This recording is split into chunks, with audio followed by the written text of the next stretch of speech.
Hello everyone, শুভ রথযাত্রা। আমিও কিন্তু সবার মতো রথ দেখতে বেরিয়ে পড়েছিলাম সানডেতে।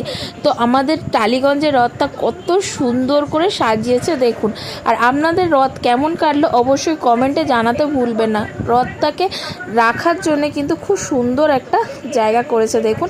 আর এত বৃষ্টি হচ্ছে এখন মাঝে সাঝে, তো রথটা নষ্ট হয়ে যেতে পারে, ওই জন্য এরকম সেট করছে। খুব সুন্দর লাগছিল কিন্তু রথটা দেখে। আমি কিন্তু এত সুন্দর রথ কোনোদিন দেখিনি, কারণ আমাদের ওখানে এত সুন্দর রথ কিন্তু সাজাতো না। এখানে এত সুন্দর সাজিয়েছে বলার কথা না। আর এখানে চলছিল প্রোগ্রাম, তো কিছুক্ষণ প্রোগ্রামটাও দেখলাম। তারপরে একটু মেলা বসেছে অল্প বিস্তর, তো দোকানপাট, তো সেইগুলোকেও আপনাদেরকে ঘুরে ঘুরে দেখালাম। তো দেখুন, আর মেলার তো সোস্ট অফার জিলিপি।